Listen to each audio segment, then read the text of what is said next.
नमस्ते एवरीवन। मैंने अपने जीवन में बहुत सारे एग्जाम दिए हैं, काफी एग्जाम्स क्वालिफाई भी किए हैं। IIT JEE, CAT, XAT, SSC CGL, RBI grade B, UPSC. लेकिन इसमें मेरी जो सबसे बड़ी लर्निंग हुई वो मेरे आईआईटी जेई के प्रिपरेशन के दौरान हुई। मैंने 2 साल की कोचिंग करी थी। जब मैं 12वीं में थी तो मेरे बैच में एक लड़की ने ज्वाइन किया। उन्होंने बस 1 साल की तैयारी की, 2000 की रैंक स्कोर की जेई एडवांस में, जिसके आधार पे आईआईटी कानपुर में उनका दाखिला हुआ। और जब मैं उस वाक्य को याद करती थी कि मेरी गलती कहाँ पे हुई ताकि मैं उससे सीखूं और अपने जीवन में कभी भी उसको रिपीट ना करूं, तो मुझे एक वाक्य याद आता था कि कैसे मैं ऑटो का इंतजार कर रही थी कोचिंग के बाहर क्लासेस खत्म होने के बाद, और मेरे सामने एक ऑटो में वो बैठ के गई। और ऑटो में बैठने के दौरान भी कोचिंग की जो मटेरियल होती है, डेली प्रैक्टिस प्रॉब्लम को सॉल्व करते हुए जा रही थी। उस वाक्य ने मुझे समझाया कि कैसे अगर आप किसी कॉम्पिटिटिव एग्जाम की तैयारी कर रहे हैं हमारे देश में, जहां पे इतना ज्यादा कंपटीशन है, 1% से भी सक्सेस रेट कम है, तो आपको एक वक्त भी, एक सेकंड भी आपका बर्बाद नहीं होने देना है। अगर आप कैट एग्जाम की तैयारी कर रहे हैं जहां पे 2.5 लाख बच्चे हर साल अपीयर होते हैं, और टॉप आईआईएम्स की बात करें जिनकी प्लेसमेंट काफी अच्छी होती है, वहां पे आपका 2000 के लगभग सीटें हैं, यानी कि आपका 1% का सक्सेस रेट, 100 में से एक बच्चे का दाखिला होगा। आईआईएम अहमदाबाद में दाखिला पाना स्टैनफोर्ड में दाखिले पाने से 100 गुना ज्यादा डिफिकल्ट है। तो इतने कॉम्पिटिटिव कॉलेजेस में अगर आपको जाना है तो एक सेकंड भी अपना बर्बाद नहीं होने देना है। और अभी तो आपके पैकेट्स में फोन है, फोन के ऊपर भी आप अपनी तैयारी को बहुत अच्छी तरीके से कर सकते हैं। और इसमें कैट की तैयारी के लिए आपका मदद करेगा आई क्वांटा का ऐप। मैंने इस ऐप को खुद ट्राई किया और मुझे इसके फीचर्स बहुत अच्छे लगे। सबसे पहले आपको हर एक सेक्शन का वीएआरसी, एलआरडीआई और क्वांट का आपको क्विजेस मिलती हैं, जिनके आपको डिटेल्ड वीडियो सॉल्यूशन मिलते हैं। और ये सारे फीचर्स कंप्लीटली फ्री हैं। आपको यहाँ पे प्रीवियस ईयर पेपर्स भी मिल जाते हैं। साथ ही आप अपने हिसाब से अपनी क्विज को सेट कर सकते हैं। तो आपको किस टॉपिक का क्विज देना है, उसकी लेवल ऑफ डिफिकल्टी क्या होनी चाहिए, कितने सवाल होने चाहिए, आप टाइमर लगा सकते हैं। उस हिसाब से आप अपनी प्रैक्टिस को और लेवल अप कर सकते हैं। तीसरा इसका फीचर जो कि मेरा सबसे फेवरेट है, ये है वीएआरसी का रीडिंग मोड। यहाँ पे आप अपने टॉपिक, जिस भी टॉपिक के बारे में आप पढ़ना चाहते हैं, और आप 1 सेकंड के अंदर में कितने वर्ड्स को पढ़ सकते हैं उसको सेट कर सकते हैं। और उसी हिसाब से आपके स्क्रीन पे वर्ड चेंज होते रहेंगे, तो आपको अपनी प्रोग्रेस पता चलती रहेगी कि आप जितना अपने बारे में सोचते हैं कि आप कितनी जल्दी पढ़ सकते हैं, वो आप एक्चुअल में अचीव भी कर सकते हैं या नहीं। साथ ही यहाँ पे आप डाउट भी अपने पूछ सकते हैं, तो आपका डाउट जो है वो पोस्ट हो जाएगा और आपको 10 मिनट के अंदर में उसका सॉल्यूशन मिल जाएगा। तो आपको कहीं भी भटकने की जरूरत नहीं है। यहाँ पे प्रीवियस ईयर के सारे सवाल आपको फ्री में मिल जाते हैं। तो मैं 2025 का 3 क्वांट का सबसे डिफिकल्ट जो सवाल आया था और एक एलआरडीआई का सबसे डिफिकल्ट, जिसको बस 3% बच्चे सक्सेसफुली अटेम्प्ट कर पाए थे, उसको आपके लिए सॉल्व करूंगी। मैं सजेस्ट करूंगी कि आप वीडियो को पॉज करके और खुद से सॉल्व करने की कोशिश करें अगर आप एक एस्पिरेंट हैं तो, और फिर आप देखें कि और उसको ऑप्टिमली कैसे सॉल्व किया जा सकता था। लिंक जो है वो ऐप की डिस्क्रिप्शन में है और पिन कमेंट में भी है। कंप्लीटली फ्री है सारी चीजें, तो आपको डेफिनेटली इसको ट्राई आउट करना है। अब हम जल्दी से सवाल सॉल्व करते हैं। हमारी ये इक्वेशन दी गई है और हमसे पूछा गया है कि अगर x, y, z natural number है तो x plus Y plus Z की वैल्यू कितनी होगी। तो हम क्या करेंगे कि इनके जो बेस हैं उनको हम स्मॉलेस्ट फॉर्म में ब्रेक करने की कोशिश करेंगे। तो जैसे हम 12 को लिख सकते हैं 2 के पावर 2 इंटू 3, यानी कि 4 इंटू 3 वो हमारा 12 होता है, कि पावर 12x। इंटू 4 को लिख सकते हैं 2 के पावर 2 के पावर 24x प्लस 12। 5 को तो हम और ब्रेक नहीं कर सकते हैं, इसलिए इसको ऐसे ही रहने देंगे। 8 को हम लिख सकते हैं 2 क्यूब के पावर 4z। इंटू 20 को हम लिख सकते हैं 2 के पावर 2 इंटू 5 के पावर 12x। इंटू 243 को हम लिख सकते हैं 3 के पावर 5 के पावर 3x माइनस 6। अब अगर हमारा बेस सेम है तो हम इनको थोड़ा सा और सिंप्लीफाई करने की कोशिश करेंगे पावर को। तो हमारा 2 के पावर कितना बन जाएगा, 24x प्लस 48x प्लस 24। उसी तरह हमारा 3 क्या बन जाएगा, 3 के पावर 12x, क्योंकि और कोई 3 नहीं है, इंटू 5 के पावर हमारा बन जाएगा 2y इज इक्वल टू, इधर साइड भी ऐसा ही करेंगे तो 2 के पावर क्या हो जाएगा 12z प्लस 24x।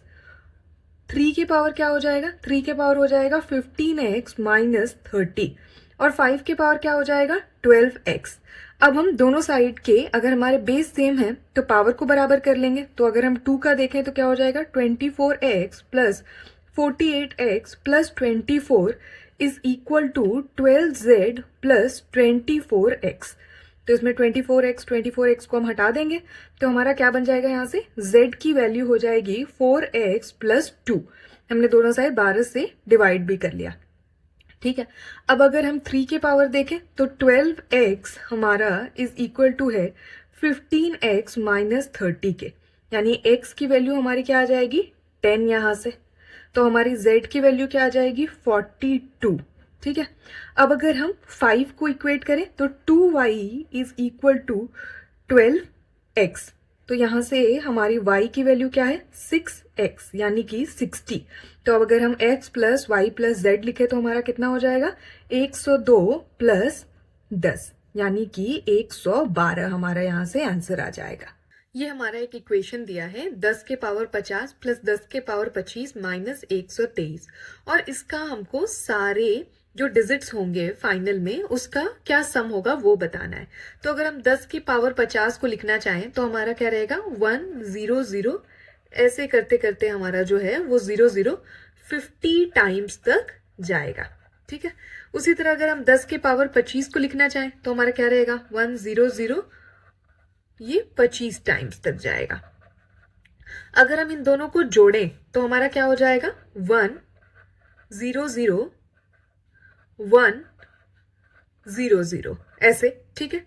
और ये जो है ये हमारा 25 टाइम्स तो रहेगा ही, फिर हमारा एक बीच में 1 आ जाएगा, और ये हमारा 24 टाइम्स 0 रहेगा, ठीक है।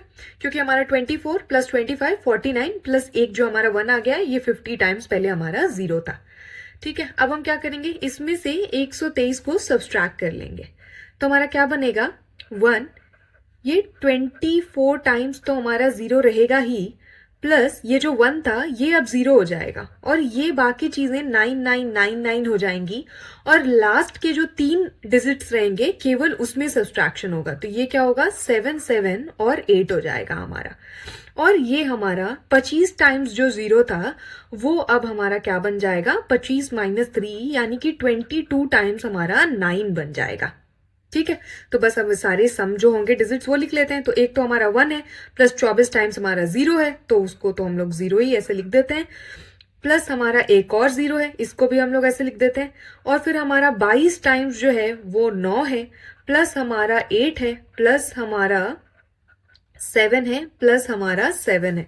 तो बस इसको सॉल्व कर लेते हैं। 1 प्लस 198 प्लस 8 इंटू 8 प्लस 14 यानी कि 199 प्लस हमारा ये हो जाएगा 22 यानी कि 122 यानी कि 221 जो है हमारा ये फाइनल इसका रिजल्ट आ जाएगा।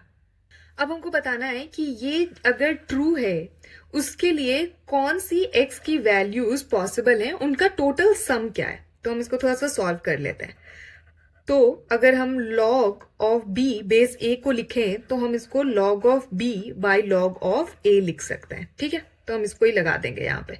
तो हम क्या लिख देंगे log of x square minus 9 divided by log of x minus 3 is equal to log of x plus 1 divided by log of x minus 3 plus 2, ठीक है।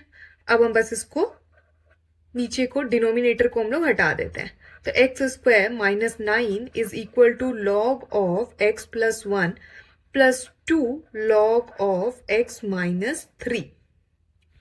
अब अगर आपको पता हो तो a log b जो है उसको हम लिख सकते हैं log ऑफ b के पावर a, ठीक है। तो इसको हम लोग यहाँ पे लगा देंगे।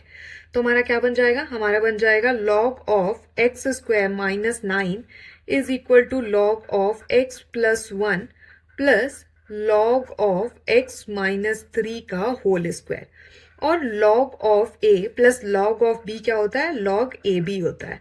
तो x square minus 9 is equal to log of x plus 1 into x minus 3 का होल स्क्वायर, ये नेट।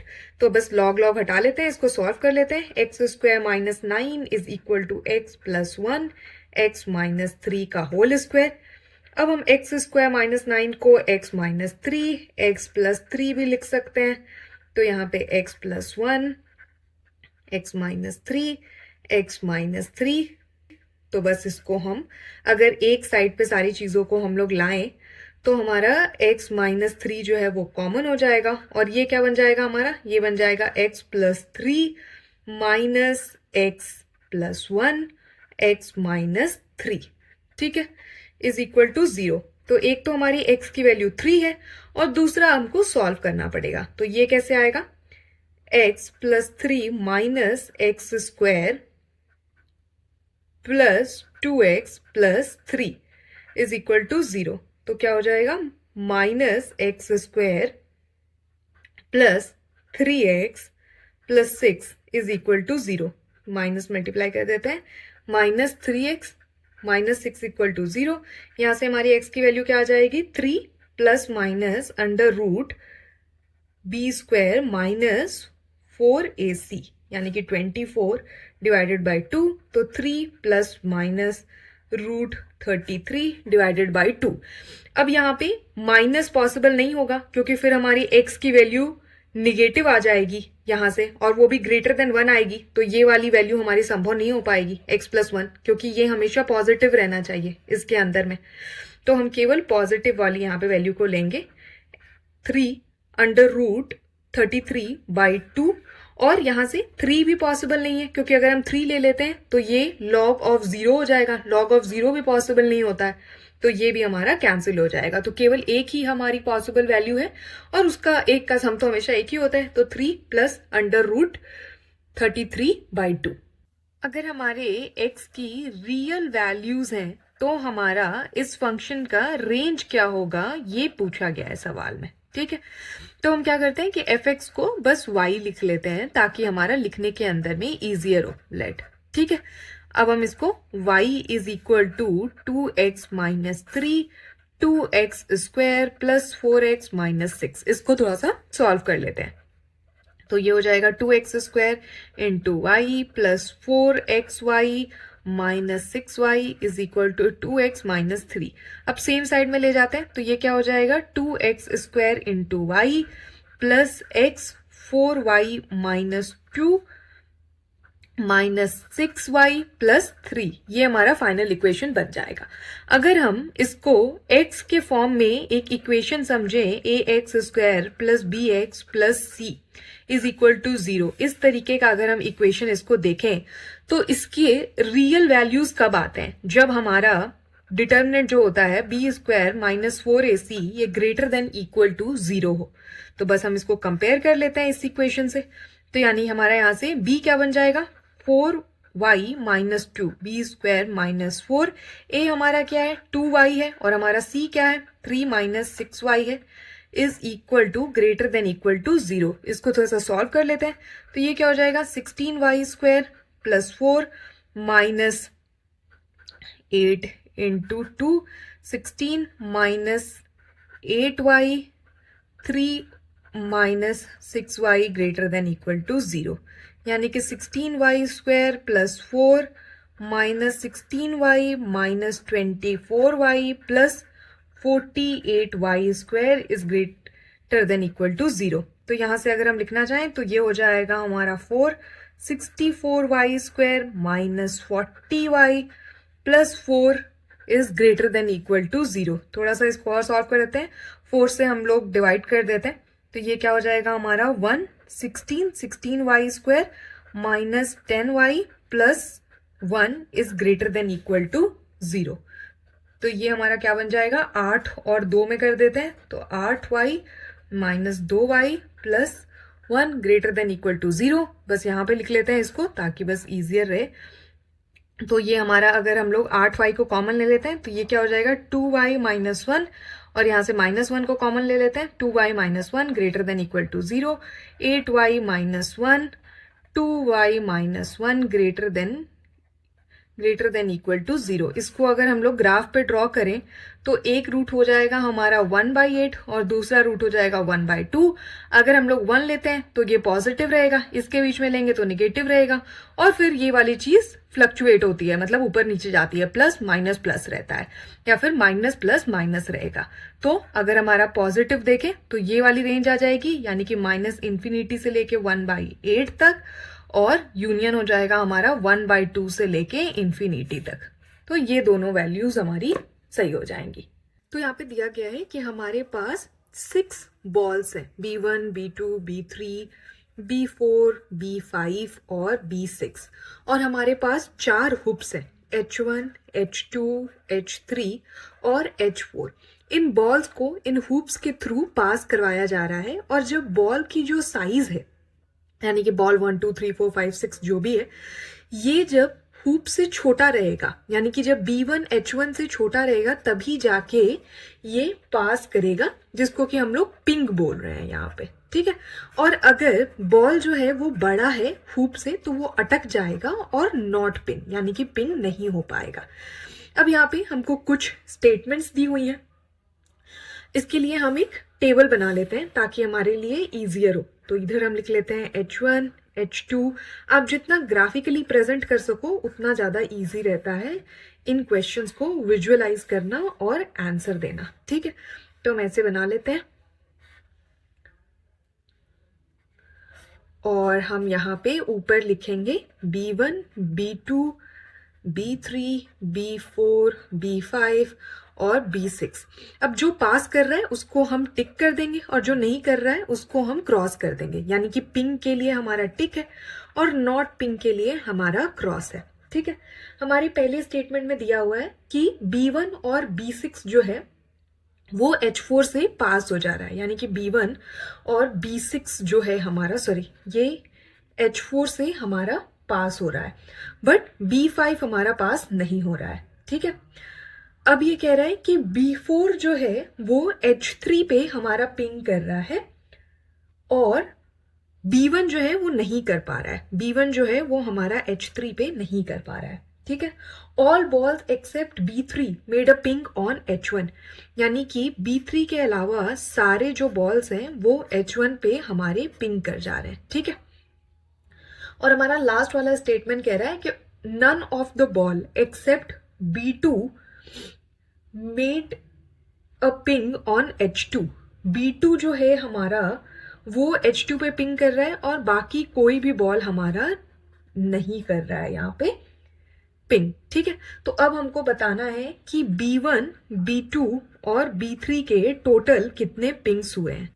अब हमारा जो B3 है वो H1 से पास नहीं कर रहा है, जबकि हमारे सारे बाकी जो बॉल्स हैं वो कर जा रहे हैं, यानी कि हमारा B3 जो है वो सबसे बड़ा बॉल है, और H1 जो है वो हमारा सबसे बड़ा हुप है, क्योंकि बाकी सारे हुप्स में और क्रॉस हमको दिखाई दे रहे हैं, इसमें ही है जिसमें बाकी सारे बॉल्स पास कर जा रहे थे, यानी कि B3 हमारा सारे हुप से बड़ा है, तो ये किसी से भी पास नहीं करेगा। वैसे अगर हम देखें यहाँ पे B2 के बारे में, तो B2 जो है हमारा वो H2 से पास कर जा रहा है, जबकि H2 से बाकी कोई भी बॉल पास नहीं कर रही है, यानी कि H2 हमारा सबसे छोटा हुप है, और B2 उससे भी पास कर जा रहा है, यानी कि B2 हमारा उससे भी छोटा बॉल है, तो फिर ये बाकी से भी पास कर जाएगा। तो अगर हम देखें तो B2 हमारा चारों से पास कर जाएगा, और ये जो है हमारा 0 किसी से भी पास नहीं करेगा, तो टोटल नंबर ऑफ हुप्स क्या हो जाएंगे 6। तो यहाँ पे 6 हमारा आंसर हो जाएगा। इसको अगर आप टेबल बना के देखेंगे तो आपसे इजिली सॉल्व हो जाएगा।